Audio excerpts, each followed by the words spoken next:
ఒకటే మాట అన్నాడు ఈయన. ఒక్కటే అంతే క్లైమాక్స్. ఇప్పుడు నువ్వు ఏ అమ్మాయి అయితే చేతులు కట్టేసినా ఆ అమ్మాయి చేతులు ఇప్పేసింది. అంతే climax. That is the climax.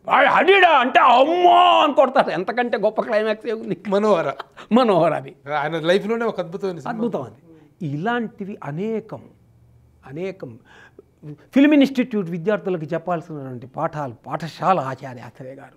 ఆయనకు తెలిసింది బూతు పాటలు రాస్తాడు, రాత్రిపూట పాడుకుంటాడు, మందు కొడతాడు. అసలు ఆచార్య ఆత్రేయ గారు డ్రింకర్ కాదు ఆయన.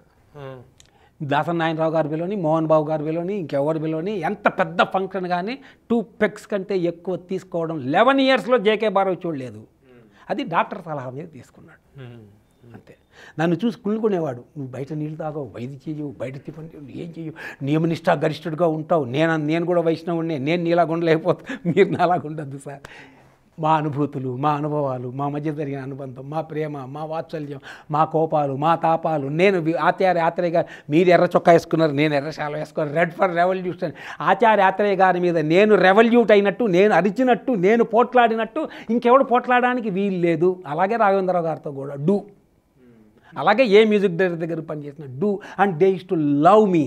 ఎవరు కూడా నన్ను కోపం బాగా, నేను ఎన్నోసార్లు చాలా దుడుకుగా, ఏ రైటర్ కూడా ప్రవర్తించలేనంత దుడుకుగా సెట్లో నేను ప్రవర్తించి నేను ఇంటికి వెళ్ళిపోతే రాఘవేంద్రరావు గారు మా ఇంటికి వచ్చి నన్ను తీసుకెళ్ళాడు.